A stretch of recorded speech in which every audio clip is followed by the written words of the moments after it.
Well, thanks everyone for joining us this morning. I appreciate you getting started a little bit earlier so that we can talk a little bit about this new book. I thought maybe I'd just kind of tell you a little bit about how this came about, and then I'll show you, more details about what it looks like. So when the pandemic hit last year, I had originally planned to do 8 in-person conferences throughout 2020. So all that went away, of course, and I converted them to be online and combined some of them and different things like that. But I also started a video interview series called Reading Hope in Trying Times. And, initially my idea was that, I've got all these author friends of mine that were going to be speaking at conferences, mine and other people that don't have anything to do now. So I said, let me, give them some exposure to audiences as well as, the people who are stuck at home, and can't go to conferences or whatever. So that ended up being a series of 78 interviews that I did between March and June. I just kept getting introduced to more and more people, and it was so much fun and enjoyed that so much. So I did another interview series with Jennifer Grant. It was shorter, leading up to the election. It was called Faith, Hope, and Love During an Election, when we talked about, what are people's hopes, for the election? How can you talk to people that don't necessarily agree with you politically? Things like that. So I always knew that after the election, I wanted to do something about healing divides, because I had never seen our country as polarized as what it's been. And so that was, kind of in my mind. And I was also doing a lot of reading last year, more reading than what I would typically do. I was reading books about anti-racism. I was reading books about political, religious issues, all this kind of stuff. And there are all kinds of good books about, the history of how something became a divide, how something became an issue, trying to convince you that it's an issue, asking you to look inside yourself, for your own biases and things like that. All really good books. But I was kind of frustrated because there was hardly anything written about, okay, what do we do about it? So between those two things, I decided to take what was going to be a video interview series, and turn it into a book. It's now called How to Heal Our Divides. So as of about the middle of November, this was just an idea in my head. I hadn't talked to anybody about it other than my wife. So I started socializing it, and I kind of targeted to have roughly 25 to 30 chapters in a book, and the interviews to go with them, and focus on organizations that were doing something about healing some sorts of divides. So racial reconciliation, political forums, how to have better arguments, et cetera, et cetera. And so by Christmas, I was already oversubscribed. So in other words, I reached out to a whole bunch of people, said, hey, what would you think about this whole idea? Would you like to contribute a chapter? Yada, yada, yada. And by Christmas, I already had over 30. And so I thought, oh my goodness, I think I've hit on something here. So that's when I decided, okay, it's not just going to be an interview series, not just going to be a book. I'm going to turn it into a whole platform, meaning just like Writing for Your Life, Publishing in Color, and Compassionate Christianity, this fourth one would have website, email, social media, podcast, kind of the whole 9 yards. So that's what I started off doing. And I talked to a publishing house, a traditional publishing house, one of the ones that, I've featured many times in my conferences. And they were really interested in the book, but it wouldn't come out till like at least 2022. So I just said, no, I can't do that. I need to go, independently publish this myself, because it's too timely. It's too important to, get this out sooner rather than later. And plus I knew that, I didn't need all the traditional developmental editing that would go into, a single comprehensive thematic book. Because this was going to be 30, separate chapters written by 30 separate people, 30 separate styles, the whole 9 yards. It was going to be that way anyway. So now, because of the wonders of technology and everything else, the book is going to be available next week, right? So May 18th, is the official launch date. And actually, I'll show you in a minute, it's already available on Amazon right now. both in paperback and ebook form. So anyway, so I still am shaking my head to some degree. It's like, did that really just happen? Because I didn't really expect it. I was telling people maybe we could get it done by June, but it ended up being able to pull it off by May. And Adam Thomas, who some of you have probably seen in my other conferences, he's a pastor, but he's got a side job of both writing his own books as well as doing things like cover design, for hire, interior layout, editing. So he helped me put this together and did those functions, book cover design, interior layout, and editing. So in any event, let me share my screen and show you a couple of different things. Okay. All right. So this is the website that I constructed for it. And the main components are featured organizations and contributors. So the featured organizations are a list of all of the different organizations that are featured in the book. Basically, some of these are organizations that the leader of that organization is writing a chapter about. That's the case with the Better Arguments Project, Arabon, Absalom Jones Center for Racial Healing 3 Practices. Or it's somebody writing a chapter that maybe includes references to several of these. So there's a Native American woman who wrote a chapter that includes things like the Center for Native American Youth. So for any of these, if you click on it, in many cases, what I've got is a page here on the How to Heal Divides website that just kind of gives you an overview of that organization and then links to their website and social media and things like that. The second part, the main part, is just a list of contributors. So these are all the people that wrote a chapter in this book. And some of them are probably names that you've heard of before: Mako Fujimura, Diana Butler Bass, Amy Julia Becker. Those folks have all been speakers at my conferences before. Some other people like Tiffany Chan, Jeff Burns, you may not have heard of before, but they all contributed, to this book.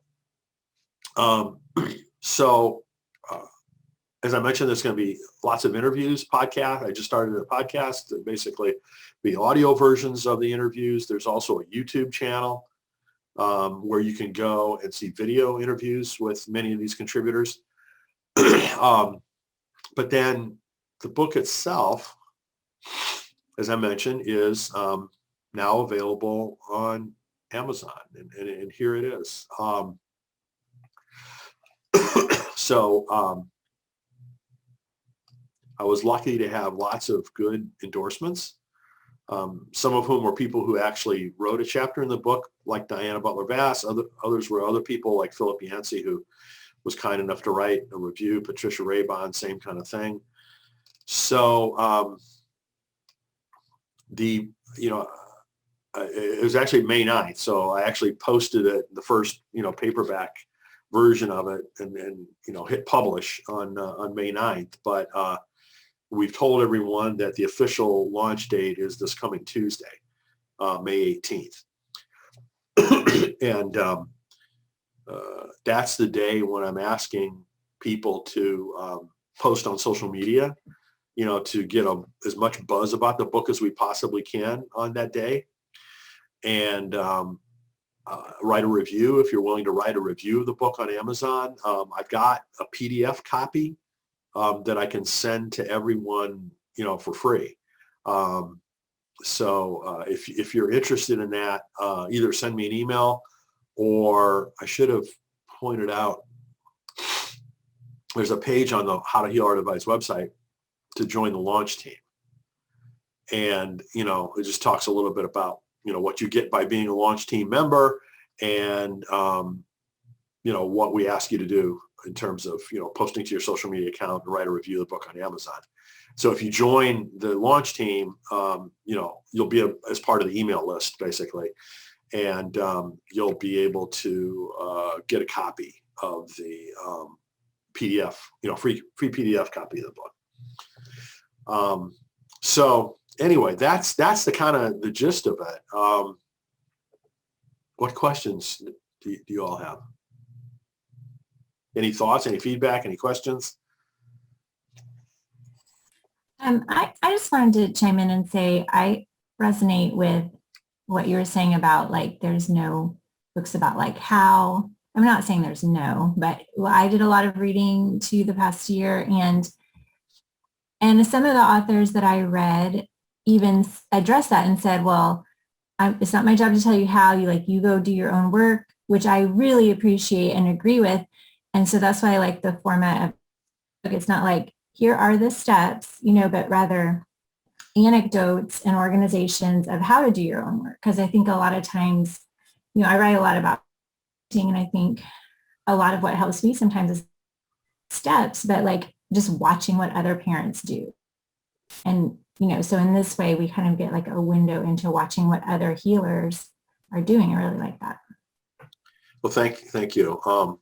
Yeah, I didn't want to be prescriptive, and literally say step 1, step 2, step 3 kind of thing. Because I'm not an expert in any of this myself. I have no business, doing anything like that. But I knew that there were all these organizations that were already doing things, really good work. And I said, okay, well, let me just, collect as many of those as I can together and give them as examples and role models and let people choose, which is the best fit, for them. And the whole point is to build awareness on the part of all these organizations that are doing good work and let folks, see how they want to get involved. Because that's one of the things that's kind of been clear to me is that to make the kind of change that our culture needs to make, it's got to be a grassroots thing. It can't be just watching TV or even, watching the internet. It's getting people involved to actually do something. I feel as though, I spent most of my life being privileged, that, if I worked hard and went to school and did the right things, I'd have a good job and I'd, be able to support my family and all this kind of stuff without really having to worry about some of these things like politics as much or, other issues. And, things have gotten so bad, or maybe I finally, come to the realization that I can't do that anymore. I shouldn't do that anymore. I just got to do something. And I think more people are coming to, realizations like that. I hope, not that I'm right or anything like that, but it's just that we just can't take this stuff for granted. And anyway, so there's just a lot of, I guess, motivation on my part to try to make this all go as best I possibly can. So I've been trying to figure out, so, a while back, I put together a thing on the Writing for Your Life website that says, do-it-yourself book launch recommendations. So I had done, some research about what other people said about how to do book launches, and I put that together and made it a downloadable resource. Well, little did I know when I wrote that thing that I'd be using it myself, because I really didn't intend to write any books. People have asked me, so Brian, why don't you write a book? And I don't want to do that because I don't want to take the time. Like I said, I do publishing in color, Writing for Your Life, Compassion Christianity, now How to Heal Our Lives. I couldn't do all that if I was spending the time to write a book. I just, and oh, by the way, I'm not a writer. It's not my skill set. Doing this other stuff is my skill set. So, I didn't think I'd ever have a book, but lo and behold, here's a book, and because of what I was mentioning before about how quickly it became oversubscribed, I'm leaning heavily toward doing at least another book. I've got ideas for about 4 more books, kind of in this how to heal our divides space. The first one being another group of organizations, that are doing great work that I'd love to highlight, and maybe some other ideas too. But, that's a little bit premature. I want to see how this goes, put all my efforts behind making this first one go as well as I possibly can. And then we'll go from there and figure it out. Brian, do any of the organization's solutions stand out? Any ones that you could kind of mention that were kind of particularly inventive? Well, they're kind of in different buckets, right? I mean, there are 3 different organizations that specialize in racial reconciliation training, right? Which I think is incredibly important. I mean, one of the people that I talked to was giving a statistic that 75% of white Americans in the United States don't have a meaningful relationship with a person of color. 75%. So it's like, well, how can you understand somebody else's position if you don't have any kind of relationship with them? Right. So anyway, so that's one, those 3 are great. And, very glad for the work they're doing. There's another group that is kind of like doing things that I would call more political forums, where they are either political forums or, how to have better arguments sort of thing. They're bringing people together from different, sides of the political agenda and helping them learn how to have civil conversations and not necessarily come out of it agreeing. The objective of these is not to seek agreement, but to seek clarity and understanding and, I'll say tolerance of each other. And then, so those are the ones that stand out the most, I guess. 3 Practices is one of those. Better Arguments Project is one of those. Colossian Forum. Oh, there's another group I should say that's like a dinner church kind of a thing. So reinventing church to be more like dinners together, very inclusive, open dinners together. Or another chapter is reinventing church as social entrepreneurship. So basically, this is a book that, or an organization, a church, that is like a entrepreneurial incubator too. It's a church in Washington, D.C. that was like, about to close the door. They had like 17 members. And this person who's a pastor now came in, and he had been trained in theology, and he'd been trained in business, and he had been trained in like an investment. He had kind of had an eclectic background. So now he's the pastor and lead social entrepreneur. So I thought, oh, wow, that is such a cool model for, not the only model for the future of church, obviously, but, a really cool one.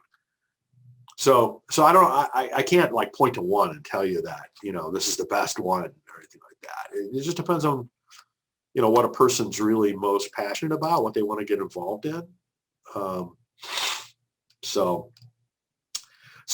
Question from Glennis in the chat box. Would you rather us pre-order or purchase on release day? That's one of these things that, I'm a little bit torn on. What people have recommended, and I can't even tell you that this is like the answer either, but a lot of folks have said, the more attention there is on a single day, the better, whether that's orders or reviews or social media. So I'm kind of pointing everyone to, Tuesday, May 18th, to post about it on social media. There is a Facebook page for How to Heal Your Divides. There's a Twitter feed for How to Heal Your Divides. There is a Facebook group. There's a YouTube channel. So any of those kinds of things that you'd be willing to share on social media would be good. As I said, I've got a PDF that I can send anybody, so that you can see the book. If you have time to do that, write a review. That would really be absolutely wonderful. Reviews on Amazon and Goodreads, are the places that, make the most difference.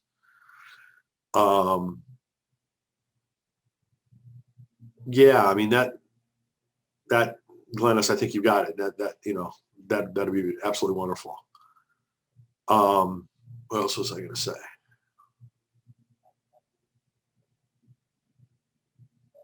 So I'm hoping to make this an ongoing effort, not just, release one book and then we're done. You know, as I said, I'm hoping to have subsequent books.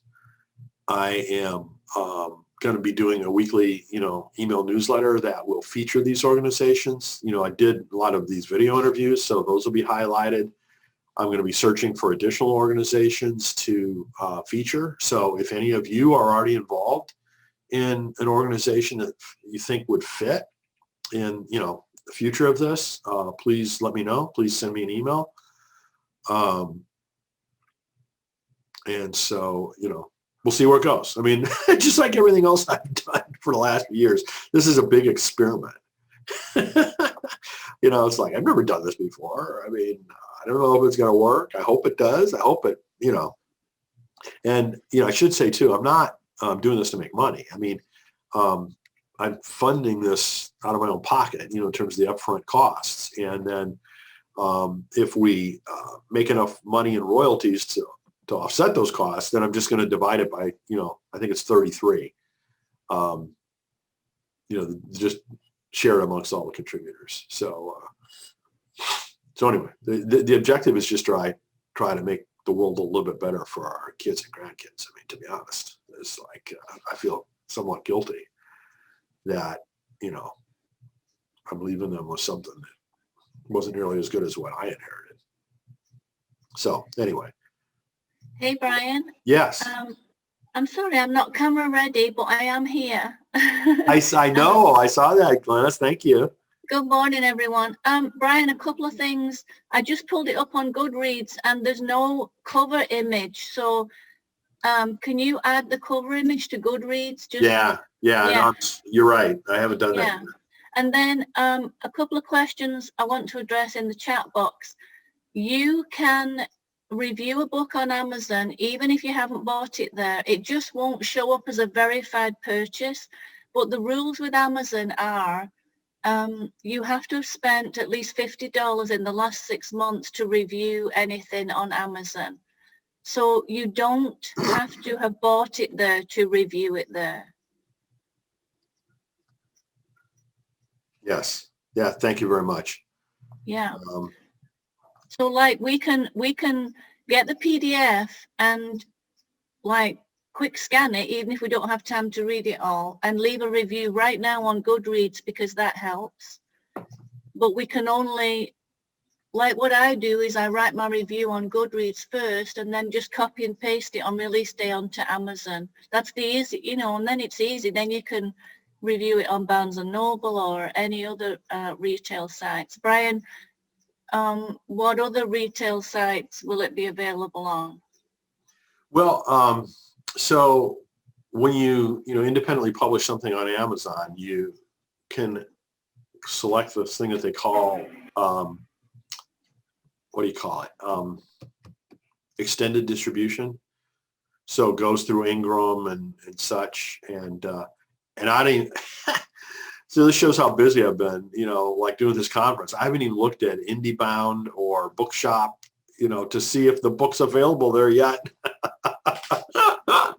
Right. So I don't know, you know, if you go to barnesandnoble.com and can you search for it and see it? I have no idea. I just haven't had time to, because I just got, you know, like I said, I just pushed a button on Sunday morning, you know, on Mother's Day to actually, you know, say, okay, it's available for paperback. But then we had to do some additional work, you know, to get it available for ebook. And that just happened Tuesday, I think it was, day before yesterday. And so I've been busy at this conference, you know, all week. So I haven't had a chance to do some of these things that you're absolutely right, Glennis, are pretty brain dead obvious that I need to do. Oh, no, it's fine. I mean, I don't know how you do everything that you do anyway, but since you do so much for me, for us, I want to be there for you. Well, thank you. I mean, I really appreciate that. You know, when you traditionally publish a book, you know, you can pre-order it like months in advance, right? You know, all these, you know, publishing houses do a good job, it seems like, of putting them out there, allow people to pre-order, all that kind of stuff. With an independently published book, for whatever reason, they don't allow you to do that. So I'd kind of been focusing on, okay, I got to get the book out, you know, and then I can worry about some of these other more, ancillary things, but being a person that prides himself in planning ahead, it's obvious that I haven't planned everything, or I haven't accomplished everything yet that I need to. So this weekend, I'll try to take care of some of those loose ends, Glennis. I appreciate you,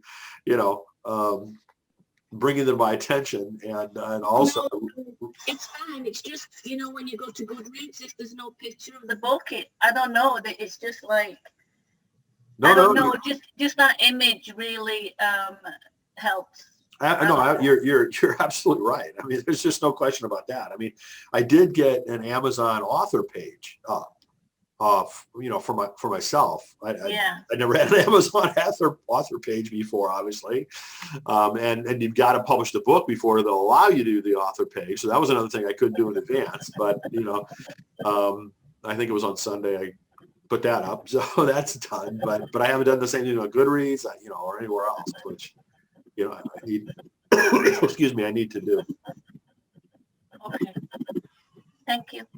So, thank you all very much. I really appreciate, your support, both of the conference and also for this book. I think that it'll really be interesting to see, how it plays out. Yes.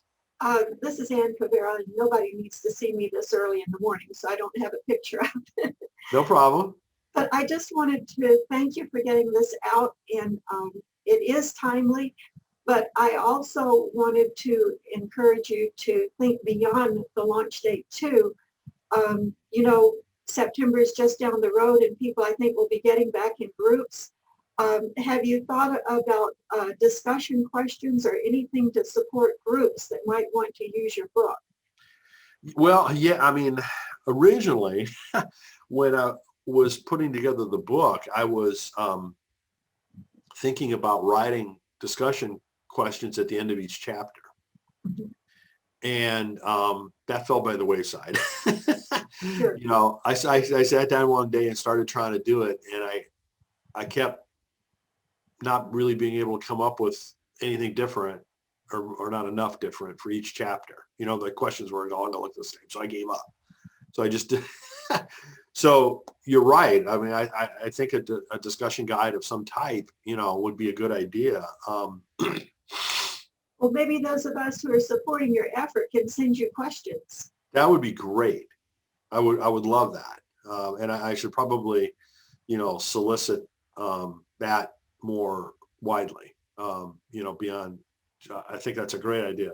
And I'd love to crowdsource that, and have all of you, make suggestions about that. So yeah, send me an email. And I'll the discussion guide thing, I'll just make available for free, from the website, and social media and everything, so that people can download. I wanted to encourage you about the idea too. I have a small book that I got after 9/11. Someone gave it to me. It's called Walking with God in a Fragile World. But it's much the same thing that you did. And someone, let's see, James Langford and Leroy Rauner, interviewed several people about their thoughts about 9/11. And Frederick Wigner was one of them. And some of the other names are well known. You're kidding. I didn't know that. Yes, but this book still has relevance for me, and I still use it in presentations. It's called Walking with God in a Fragile World. So while your book is really timely now, I wanted to encourage you that it may be relevant a long time from now, too. Wow. And the authors, James Langford and Leroy Rauner, and some of these people have passed away, and some of them are still with us. Karen Armstrong is, I think, still very much alive. But Theodore Hesburgh passed away, I think. So it's just a wonderful book. So say it, I'm sorry to ask you to repeat the title again, Ann. Yes, it's called Walking with God in a Fragile World. And okay. These are reflections from people after 9/11 that these two gentlemen put together. But the quotes are just wonderful, and I think your book is much the same. Interesting. It will be relevant a long time from now, because the problems we're facing are not easy problems, and they're not going to be easily solved. You're right. I mean, this isn't going to go away. None of this is going to go away quickly, unfortunately. which means you're right. We absolutely have to keep at it. And, and so that's part of my reasoning too, for wanting to make this more than just a flash in the pan kind of a thing. I want to make this an ongoing effort. And that's a great idea though. And to I'll put that on my list of things to do. I mean, once I hit the summer, I don't have any more conferences till September. Yes. So it'll give me a little bit more time to do some of this kind of stuff that, I know needs to get done. Well, I just wanted to thank you. Yeah. Thank you. Thank you for suggesting that. It's great. Great idea. Hi. How do you say? Ifweko, like an echo. Okay, wonderful. Well, thanks for joining us. Thank you for having me. I'm sorry I'm late to the conference, but better late than never. Yes, absolutely. And everything is recorded. Everything that we've done so far is all recorded. Okay. So, and it'll be available for at least 3 months. Amazing, because I need to catch up. But I wanted to say thank you very much for writing this, because it's really important what you've written about and healing those divides, because even as authors or writers, whether I'm writing a children's book, I have to think about if I'm writing about, say, a character like me, I'm a Nigerian immigrant, and I'm talking about cultural things or racial things, it automatically, even if I don't want to, because of just who I am. And if I'm writing about that character, I have to think about things that you're writing about and explain them to the younger audience in a way that they will be able to absorb. So we need what you've written to do what we're doing if we're hoping to tell effective stories. And so I just wanted to commend you that you would even allow God to use you and put that idea in your mind and execute it as well. So yes, it's just a big thumbs up. Well, thank you. Thank you. I mean, I'm so blessed, honestly, to be able to do this kind of stuff at this stage of my life. It's a gift from God. There's no way to describe it. This all just fell in my lap. And for those of you who don't know, the way I got involved, I did completely different things most of my life. High tech. I have a master's degree in electrical engineering. Wow. Worked at Bell Laboratories many, many years ago. I mean, go figure, right? And the reason why I got involved in this is because one of my classmates from business school back in 1993 came and asked me to work for him. And after I was there for a couple of years, he came into my office one day and said, "I've got a project that I'd like you to work on. It's for my father-in-law, Frederick Buechner."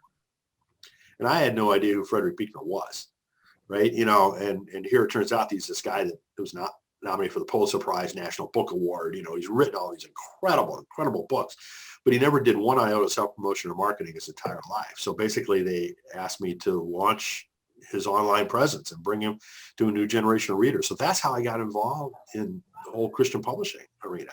I didn't go looking for it. It fell in my lap.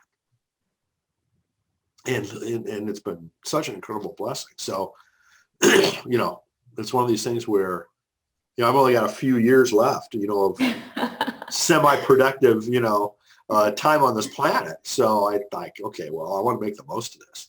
And if I see some kind of an opportunity like this, where there's a significant need, right, in our country, and I realize this book isn't by any means going to solve these problems, but it's like, okay, well, at least it's something I can do that hopefully will make a difference.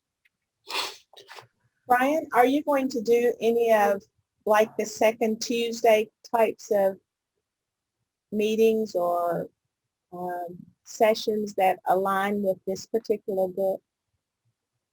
Oh, that's a good question. That's another where thing I those thought people about. who have written the chapters could actually come on and kind of facilitate. Oh, so I'm thinking about doing something similar to that. A trade show, an online trade show for how to heal our divides.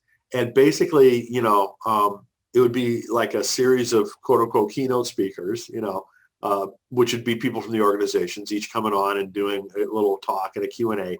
But then you could go visit their booth, so they'd have kind of like online office hours, if you could think of it that way, some online time where you could go visit their booth and just pop into their Zoom session, and ask them questions and meet them. And instead of physical handouts, we'll have virtual handouts, So anyway, that's kind of, again, this is just a figment of my imagination at the moment, but I'm thinking about trying to do something like that in September, October.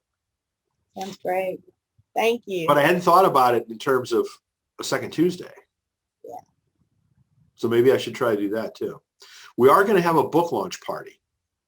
I should have mentioned this earlier. Monday night, this coming Monday night, 8:00 Eastern time. There'll be a big Zoom thing, and a few of the book contributors are going to be there, and either say a few words about their organization or about their chapter, or what have you, and just kind of celebrate the fact that this thing is coming out. So that again, if you're part of this email list that I was referring to, the How to Heal Our Divides book launch team and email list, the link to that will be in there. So Now, where do we sign up for the book launch? if you go to let me share the screen again. So this is How to Heal Our Divides. So just howtohealourdivides.com. And then up at the top, you'll see a tab that says Launch Team. If you go to that page, there's just a form at the bottom to fill out your name and email address. And once, I have anybody's email address that signs up, they'll be part of the, weekly email subscription, just like you probably already are for Writing for Your Life and Publishing in Color and things like that.